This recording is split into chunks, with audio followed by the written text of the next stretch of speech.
involved with TDSIG. I think I remember back to IITF 2019 in Liverpool. You were one of our presenters at the PCE. If I remember back to that, you were talking about ELT materials becoming a social justice warrior and representing discriminated ethnicities positively. And wow. we can, very good memory. Well, I did a little bit of research before. Right. So we're looking forward to this, looking at the topic of othering and ELT materials. So I'm really looking forward to this one. So we've got 45 minutes time for this. I'll be obviously going off of the webcam while you're presenting. You've got your slides ready and we know that you can share them, okay? Yeah, okay. Well, first of all, thank you very much for being here. I know it's Sunday, I know it's quite late for some of you in some places. It is noon here in Mexico, and thank you TDSIG and GISIG for this amazing opportunity, for giving us the chance to share what we are doing or trying to do in order to make this a better industry, probably, or a better place for learners, and a better place for teachers to work in. So the name of my talk is Othering in ELT Materials. The concept othering might be a bit well, it sounds quite complex and difficult, but I will try to explain basically. And a lot of my colleagues, of the other speakers have talked a lot about this. Maybe not with the same name, but with similar concepts. So I think you're going to be very familiar with it, and well, I hope you can discuss later on about this. So othering, right? I think it is a big problem in the ELT industry, because as JP Gerald was mentioning yesterday, I think he mentioned something very important. He talked about the minorities, and the concept was minoritizing, right? The majority of the learners, well, of course, learners and teachers of English in the world, I don't think we are represented or even mentioned in ELT textbooks, right? So the first thing I want you to do, and maybe you can write things in the chat, is to think, who is an English speaker? I mean, according to textbooks, how is the English speaker represented or imagined? I want you to go to the chat box maybe and just mention some of the ideas. If you don't want to mention anything, don't worry. Maybe 20 seconds, 30 seconds to think how is represented, how the English speaker is represented in ELT materials. I'm going to open it.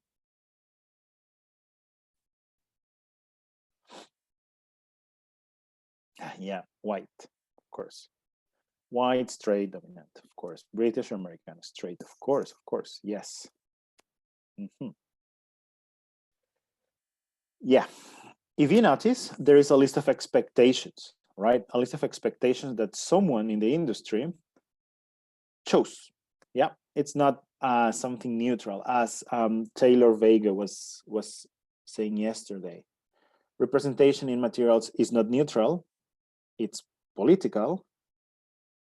And something that I add, well, it's not my idea, but it's something that has been said in academia and in many places. It is a choice. It is a choice that someone is doing. Let me look at the chat again. Middle class, perfect vision, almost all nationalities, but with pretend accents. Of course, pretend accents. Middle class, educated. Yes, of course. So I'm going to mention some of the expectations, right? The look, how the person looks. It is normally white, and if it's not white, it is good looking, right? I mean, even if it comes from a different background, it is normally with the typical stereotype of a good looking person, right? The social class, it is normally middle class, upper class. The working class is not there. I mean, it is normally erased from materials. Gender and orientation, right? We said that it's straight. It is most of the time, or it depends on the topic, but if there is a man and a woman, normally the man carries the conversation and the woman is just the listener. I mean, there are many games of interaction there. The area, something that maybe not of you mentioned, but the area, the majority of the speakers in the ELT materials come from urban areas, right? They don't come from rural areas. I mean, not, well, maybe 1% of them. Age. A very good friend of mine, Eloisa Duarte, has this, or she has been given this talk about ageism, and it's something I heard from her.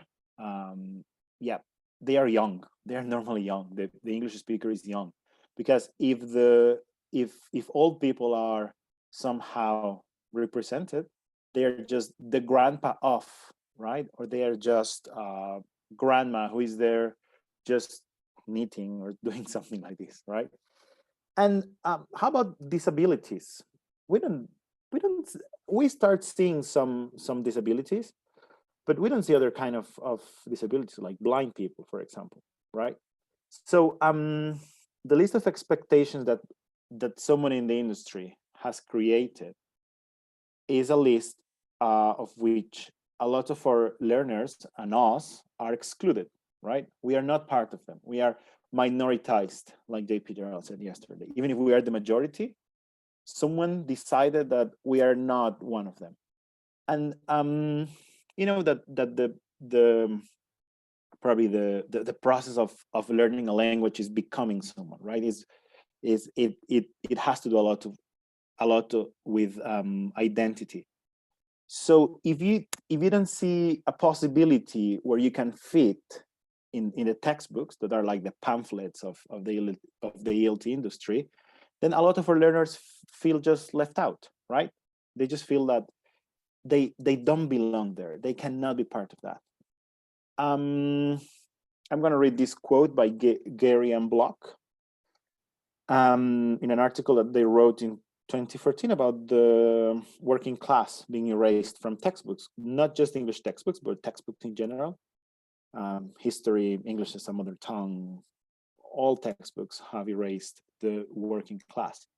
They said, quite apart from any methodological approach to language teaching and learning, at the heart of ELT textbook is a regime of representation, a way of constructing the world that suggests what it means to be a speaker of English in the world. So, as I was mentioning some minutes ago, what Taylor Vega said yesterday, right? It is not something accidental. It's a choice, and it's not neutral. And we are representing a world that doesn't exist, or if it exists only for some privileged people, right? And especially in countries like Mexico, and in general, I think in Latin America and in many countries, English is presented as a privilege, as an aspiration, because that's what the industry wants, right? They want people to invest more money on that, and that's what the industry wants. So, so if our learners are not given a space there, then they feel left out. They feel minoritized, right?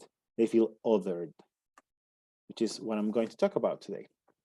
That was my long introduction. So, but during this talk, first I'm going to define othering. Then I'm going to expand Spivak's 3 forms of othering. We're going to see examples in ELT materials, and finally, we're going to discuss how to deal with it. I will try to do my best not to be boring. I know it's the last talk, and you've been here your Sunday, and I will try to do my best, okay? How about the definition of othering?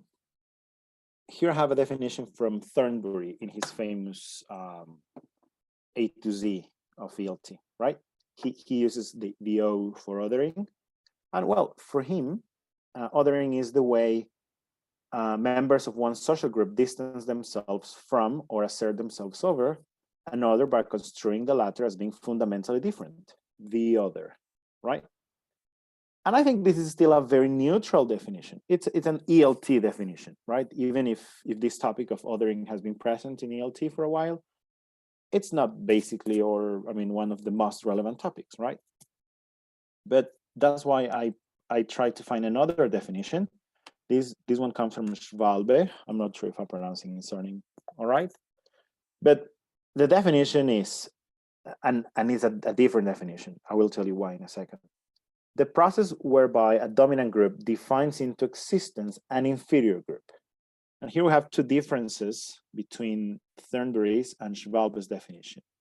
First, that Schwalbe uses the word dominant group, while Thornbury only says a social group.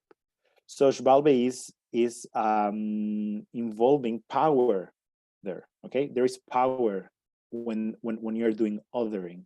There is a power structure in which someone that is dominant decides what the other is going to look like, or well, not look like, how the other is going to be represented as the inferior, right? That's what Schwalbe mentions. Well, whereas Thornbury only mentions a fundamentally different.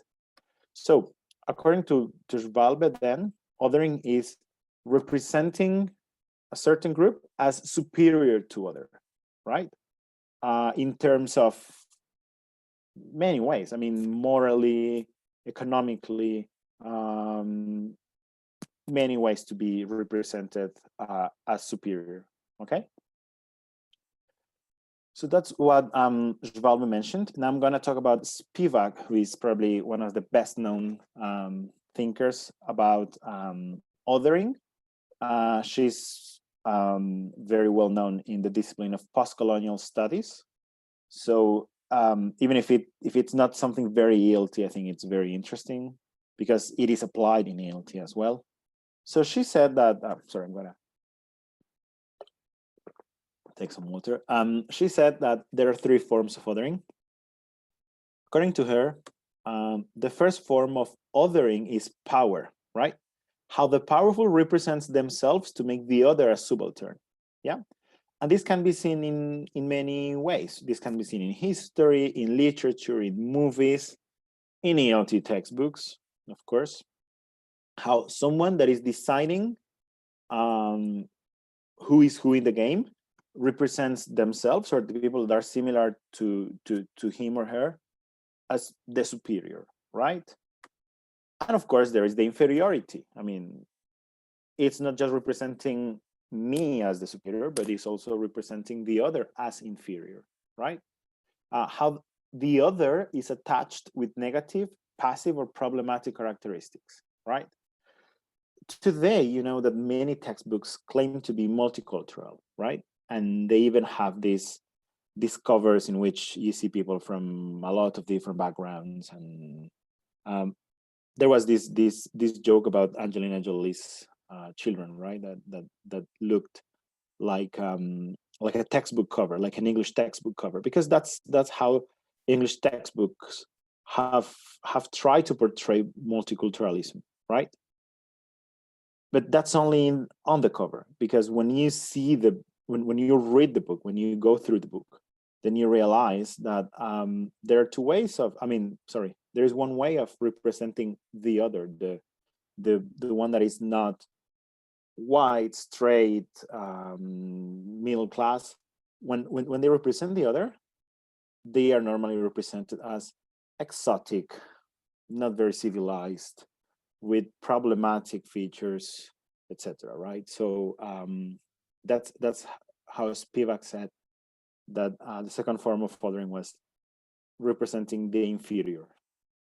Well, the other as inferior. And finally, well, knowledge. Knowledge normally comes from the center, right? every time that you see, I mean, well, knowledge or science, it has to come from the center, right? It is like when they say that the Mexican or Egyptian pyramids were built by aliens, right? Because they couldn't have been built by uncivilized people, right? So it is that. I mean, science and knowledge always comes from the center, and they cannot come from the inferior, of course, because they are not educated, they are not civilized enough, right? And of course, these three forms of othering, they don't come separately, right? They all intersect each other, and they all happen at the same time. And the three of them are present again in literature, in history, in many, well, in every narrative form of life, basically, right? And textbooks are stories. Most of the time they are stories, right? So these are the three forms of othering, and I'm going to mention well, another form of othering that it doesn't come from post-colonial studies or SPIVAC. It comes from critical discourse analysis. That is silencing voices, right? So if you notice, textbooks, they normally represent this other in third person.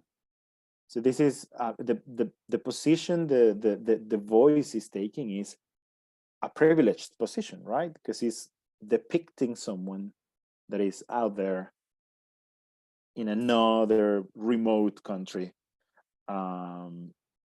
doing something, right? But their voice is never listened. It's rarely represented in first person. They are always represented in third person. We never speak, right? This picture was quite famous a couple of years ago, if I'm not mistaken. This is the Senate in the US, and these are congressmen deciding on maternity leave, if I'm not mistaken, especially about vulnerable groups like Black women and Hispanic women. So, of course, they are not represented there, right? And this is how our textbooks sometimes look like, right? Someone in a privileged position talking about a topic that they might not be part of, that they might not know. Like Helen Lee was saying today, that we need to do a research, right? When we don't know about something, well, do your research. Now the internet can provide us with as many resources as we can, right? So I'm going to tell you now some examples. Yeah, some examples of how othering happens in ELT materials. By the way, I'm going to mention the name of the book. You may know the authors, and of course you can relate to the names of the books. This is not about pointing out at names, you know. I think it is about the whole ideology that is behind the ELT industry.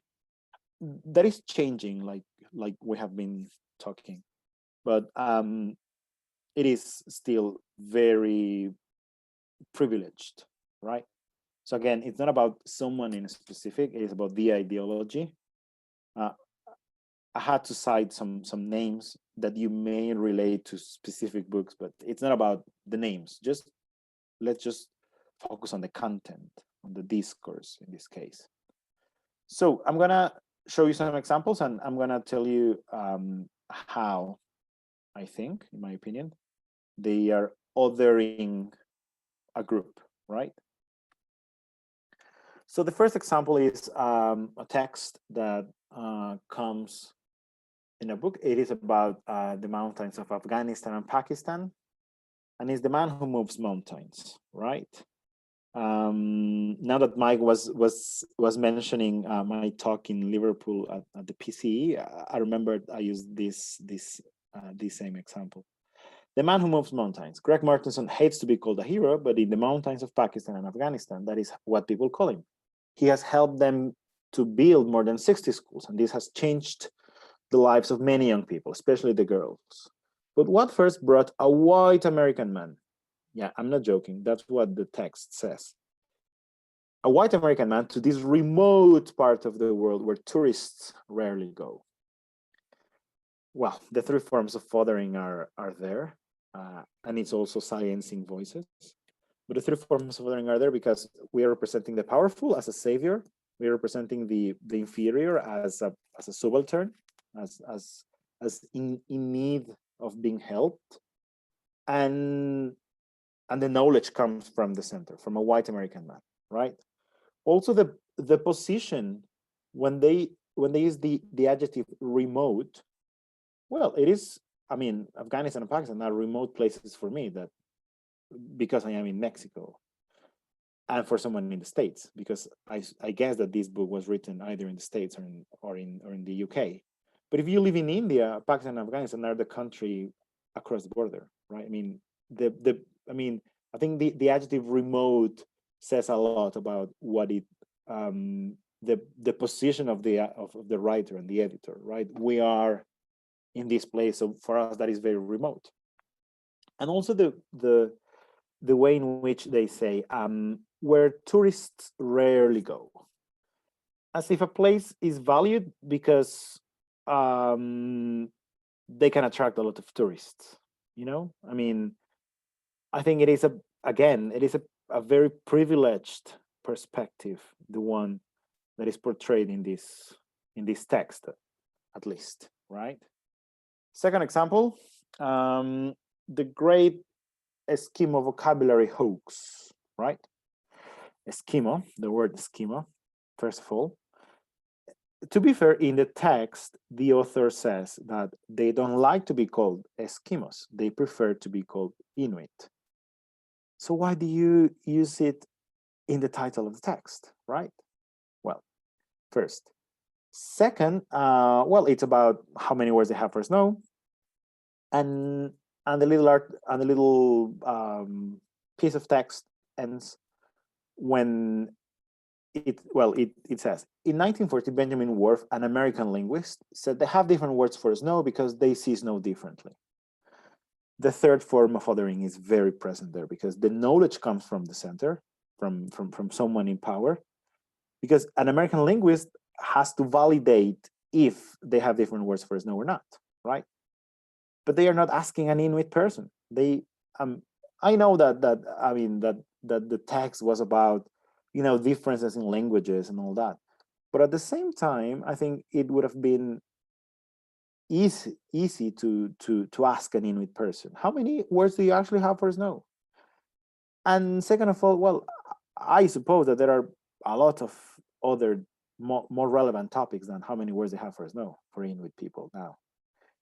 Other thing, well, Inuit are different groups, you know. I mean, there isn't only just one Inuit group of people, right? They have, of course, I mean, some groups may have words for snow in Canada, but the ones that live in Finland have different words, and it's different. It's not, you know, this simplistic view of the world of generalizing, you know, like putting just a group of people here all together.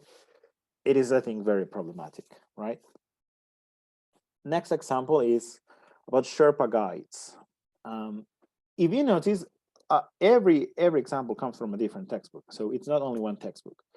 And the funny thing is that all of them claim to be multicultural. That is the point, right? Explorers started to go to the Everest in the early 20th century, and they had to rely on local people to give them information about the mountain. So they asked Sherpa people to be their guides. But if you notice, the people that went in the early 20th century, they are given the status of explorers, whereas Sherpas are given the status of guides, only guides, right? So why not a Sherpa kind of explorer, right? I mean, I know they've been there. I mean, they had been there before, but the status of explorer, the status of someone who is discovering something, while it had been discovered and it had been explored long before that, right? By Sherpa people and by other people as well. I mean, not only Sherpa, right? And it finishes by saying that Sherpa guides and even though mountain explorers aren't very similar to Sherpa guides, so they are building a difference, and they don't have much in common, they often become lifelong friends after a climb because they know they couldn't have done it without them. So the value of a Sherpa guide is to help the explorer explore, not because they can be fun or I don't know, I mean, friendly. It's because they help them. There is utilitarianism there, you know. I mean, it is even funny to see how this is said. But okay. Next example, volunteering, very common topic. I think Abigail Ortega was saying that a couple of hours ago. Volunteering is a very common topic, but sometimes I think volunteering is a form of in my talk, according to my talk, is a form of othering, because not everybody can go and volunteer, right? You need to have, I mean, my students cannot leave school and their jobs, because a lot of them have to work to study, to go and volunteer somewhere else. First of all, because, well, things are also very bad here in Mexico. And second of all, because they cannot just do it. I mean, they can afford it, you know? So the way of volunteering and saving someone is very present in ELT textbooks. And in this case, volunteering in Africa, right? Also building Africa as if it was the only place where you can go and volunteer, right? You can volunteer in the United States as well. I mean, you can volunteer in the UK, you can volunteer anywhere else.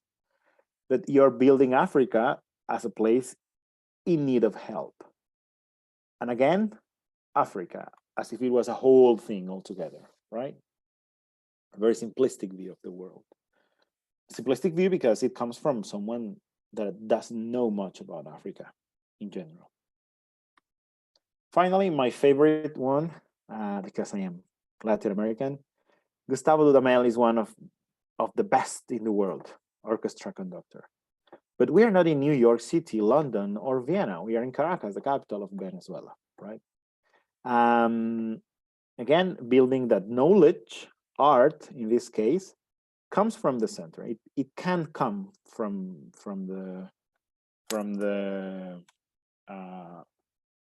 outside the center, right? As if someone from Caracas or Bogota or Mexico City couldn't be able to be the best in the world, right?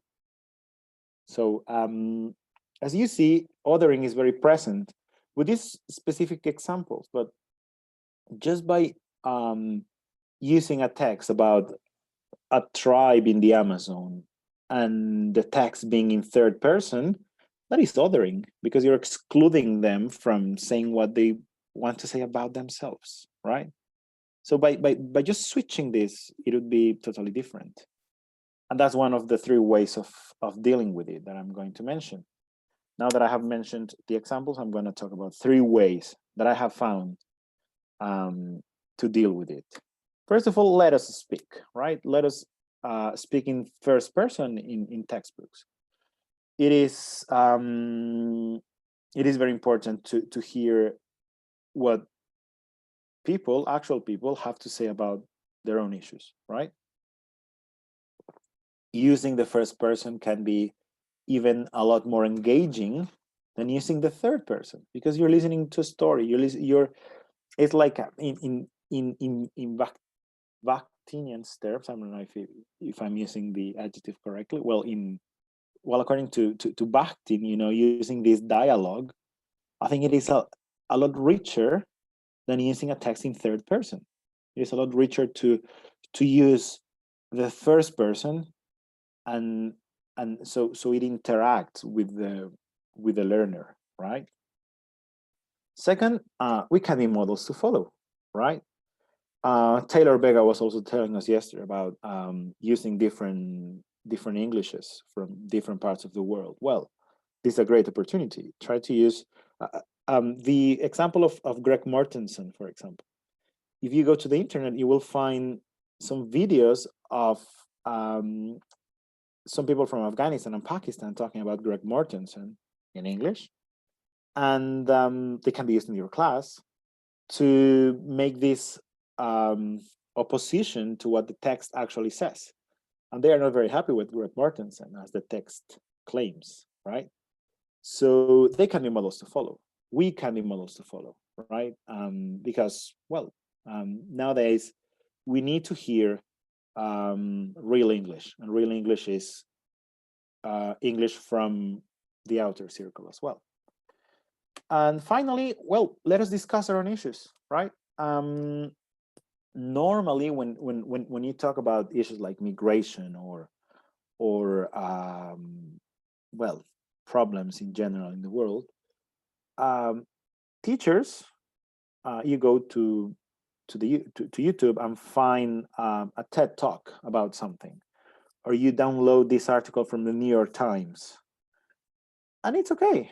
But I'm sure that the internet also could provide a lot of examples of people, I mean, real people that are living that situation, discussing about that, talking about their own issues, right? That's the first example I'm going to show you now, because now I'm going to mention, I'm going to show you some examples. This is included in the Rise Up book, right? I had the great opportunity. Thank you, James. Thank you, Ila, for inviting me to be part of Rise Up. If you're in this conference and you haven't heard about Rise Up, well, I'm sure you haven't been hearing well. Rise Up is a great opportunity to let's say, to switch and to see things from a different angle. And I was invited to write a unit for the previous Rise Up book, and it was about Las Patronas. Las Patronas is an organization here in Mexico. I mean, not far from the city where I live, that that provides free food to people that travel in the cargo train from southern Mexico to the U.S. border in order to cross the border, right? So Las Patronas are a group of women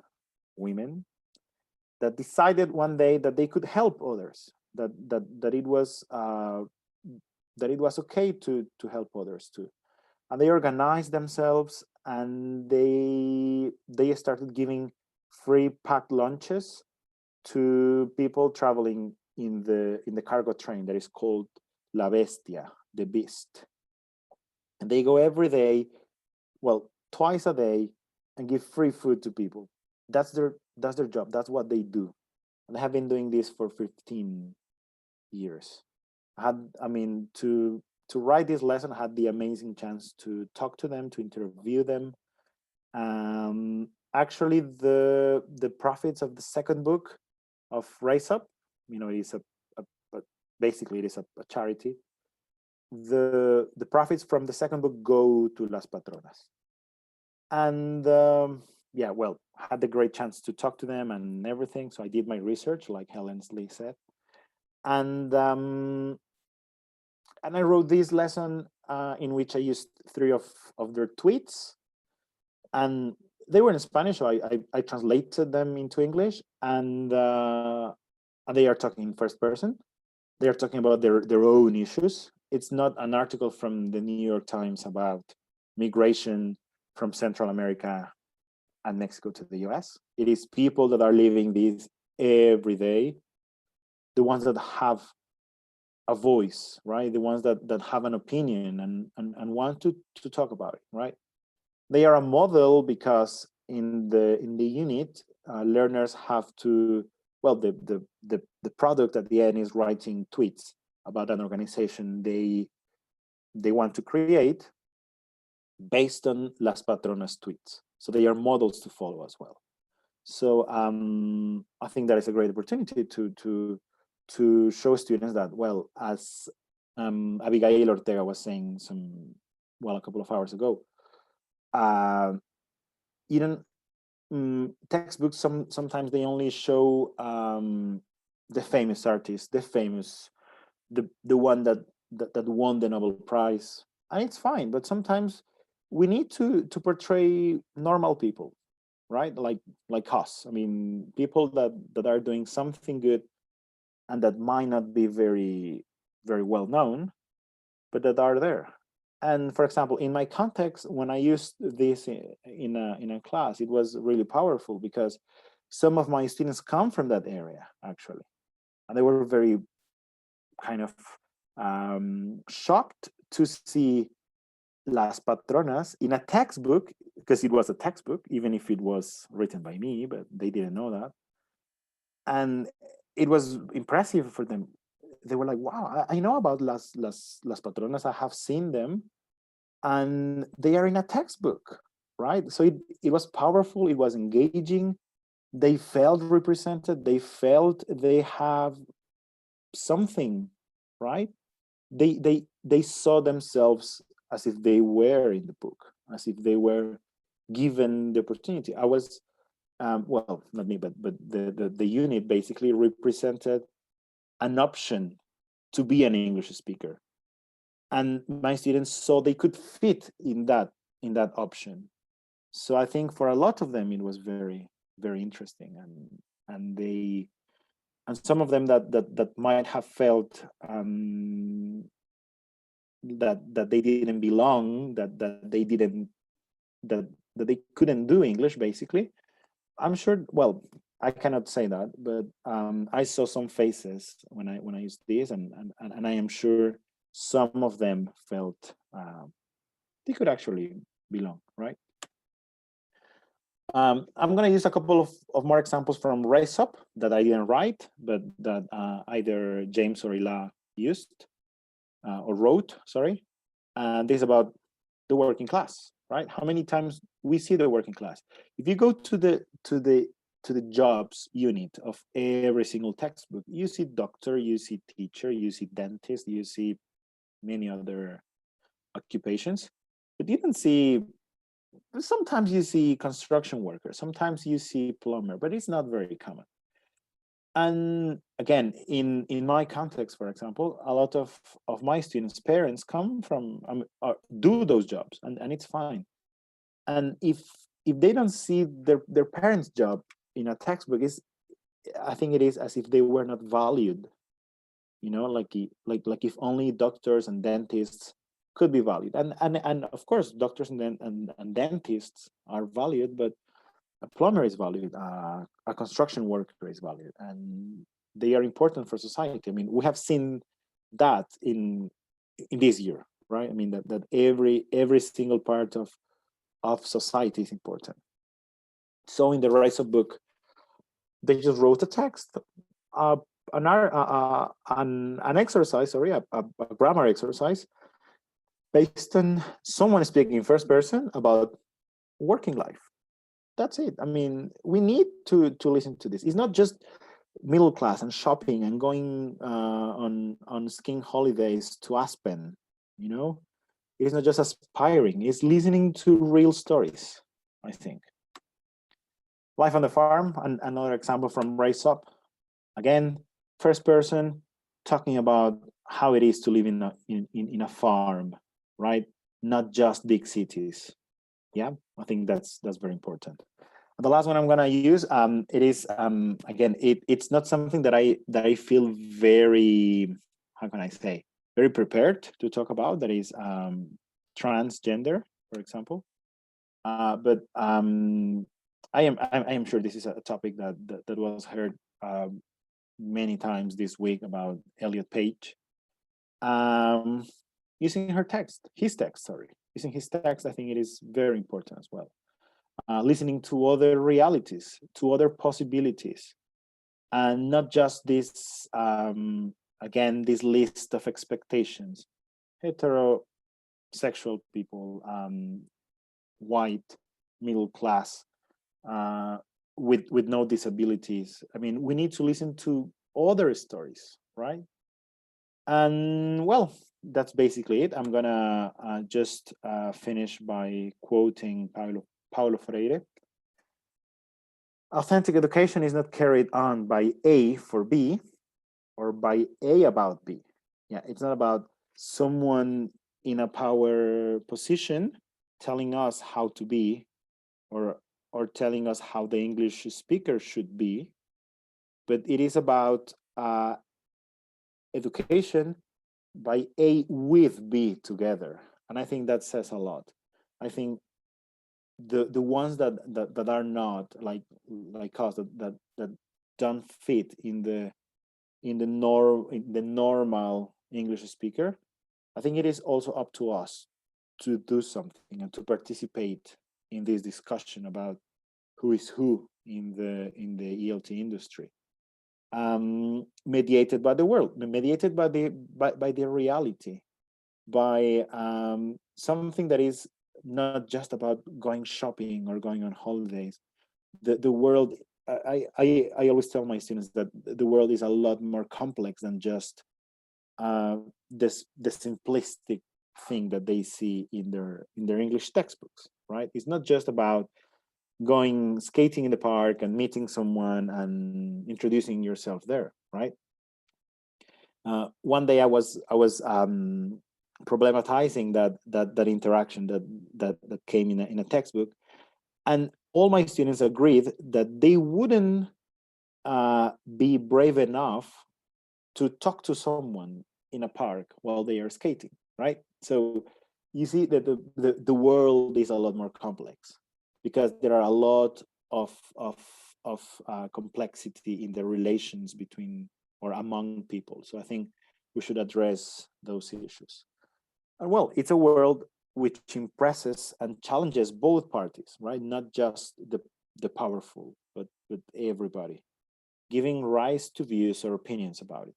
Let us talk about our own issues. I think that is something very important. And well, these are my references. And thank you very much. Again, it was Sunday, or it is Sunday, and you're still here. You can find me at my email or on Twitter as Sergio Durand. Thank you very much. Yeah, and just on behalf of thank you. Very eye-opening, and in fact, kind of surprisingly so, the number of examples that you included from those different textbooks. It's a lot more prevalent than surface. We've you seem to be breaking up a little bit, Mike. Does okay. This is my connection. Hopefully you can hear. Talk slowly. Yes, don't talk too quickly. I just wanted to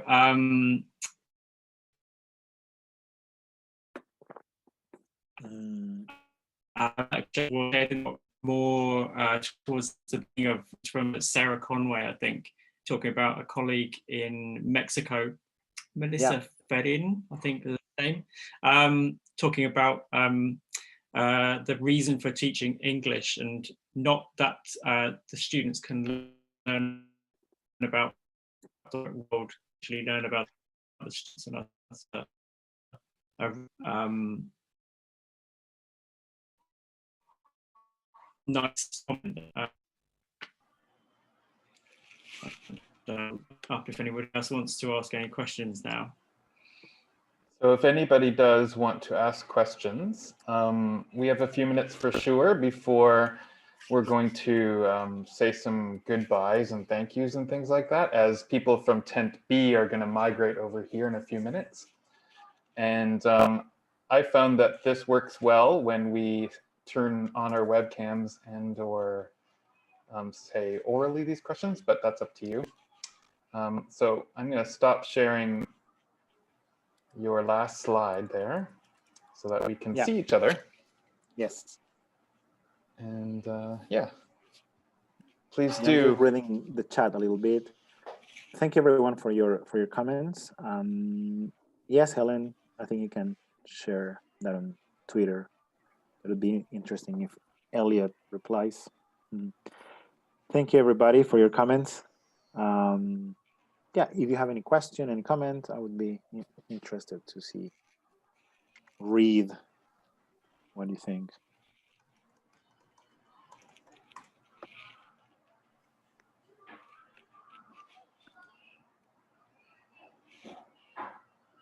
Yeah, Rise Up is an amazing charity, by the way.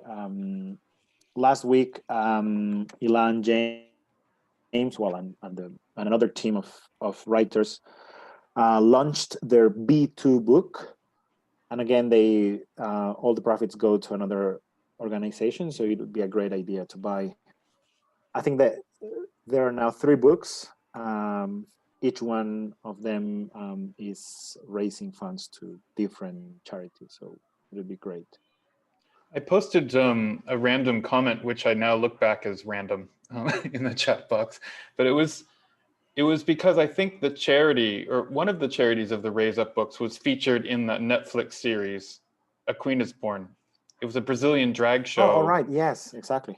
I wasn't sure if it was the one that actually you mentioned or not, and that made me think, no, whoops, maybe I shouldn't have mentioned that one in the chat box. But no, it's okay. The first I'm sure if I think James and Ilar are not here, but the first book, all the funds go to a charity called Casa Uno in Sao Paulo, I think. That's it, I think, actually. Yeah, that is about they help queer people that have been told they cannot stay at home anymore, to stay in their. It's a kind of a shelter, I think.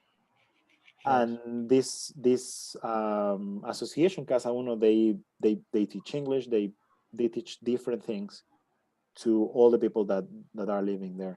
The second book is the profits from the second book go to Las Patronas, and I'm not, to be honest, I'm not very sure about the third book, but if someone knows, that would be interesting. But yeah, it was well, I think it's a great idea, and I think it's also a way. I mean, now that when during last talk about Ashley's talk, you were talking about talking to publishers and mentioning these issues. I think another great way to tackle the problem is self-publishing, right? Start publishing, getting together, some of us, and start publishing books that are different, that are not just about, because big publishing companies, even if Tyson thinks that one day one is going to start and then all the others are going to join, maybe yes, but it could be 2028. We don't know when that is going to happen exactly. And doing things like Rise Up, for example, I think it's a great opportunity to do it. I mean, doing more things like this, and make them more localized. Maybe you don't have to cover a wide range of groups or countries. Maybe if you start doing one for the Mexican context, or for the Brazilian context, or for the Argentinian context, that would help a lot. It would be another option, right? And the profits would go to teachers like us, and not huge companies. I mean, I know that a lot of us have worked for them. I have worked for big companies too, but at the same time, I think it's a lot more. Well, it is fairer, right, to that the writer gets more, and not just the publishing company. But well, that's only my opinion. Yes, I think the sort of hiccup to that plan, generally speaking, from people, is the ability to sustain employment and survive on something that you've put together yourself. I mean, I know just in my own experience, I have a book or two, but I make very little off of them, to be honest. And the amount of work that goes into it, I mean, big publishers so luckily have designers and actors and all this kind of stuff. Us little guys have to do everything on our own. But that could be more authentic if you actually have real people, for example, included as well. Yeah, it's true. All right, Rose, GISIG, where are you? Come on over here. They must be running late. In case any of you do tend to just, take off before they get over here, I just want to share a couple of things. Let me just do that here. Oops. Yeah. So just a reminder that, like the Raise Up book, in a sense, we are collecting money for charity. And it's been transparent this whole time, but the 75% of whatever we've earned will go towards a participant chosen charity, which I'm going to talk about in just a second. And 25% will roll back into ISFL, which is also a charity. And so if you have been able to donate anything, that's been fantastic. I see that we're now up to £377, so that's just brilliant. But we will, in fact, be asking you to pick which charity it is that benefits from this. And these are all charities that were suggested by people during the November lead up. And so in the chat box, I have put a link to this here so that you can go and actually vote for which charity of these you think deserves the money. And I promise you that the one that is democratically chosen will be the one that gets it. So there's information there about all of them, and you can do a little bit of research on them should you like to do that first, because that's always good. And there's no rush. We won't be donating tomorrow, so you can fill this out at your leisure. But also, if you want a certificate for participation, you need to do this first, because you have to pick one, and then the next box actually goes to a space where you can fill in your email address to get a certificate of participation. So you have to actually do this part first in order to do that. So there we go. That's our sly way of getting democracy to happen. All right. There we go. So that is my little spiel. I think what I'll do, because GISIG is running a little bit late, is on everyone's behalf, TDSIG and GISIG would like to thank, first of all, the speakers, all of the speakers. I wish more were here, but all of the speakers for being a part of this event. Without you, it wouldn't be anything, obviously, right? And the fact that you brought your voices into a platform where we had a whole bunch of voices just like yours and very different than yours is a unique offering. And I'm very, very proud for the way that this event has been happening. So first off, a very big round of applause to all the speakers that were involved. And then a second thank you, of course, is to all of you for attending. We always have sort of as a speaker myself, sort of not the fear exactly, but am I preaching to the choir?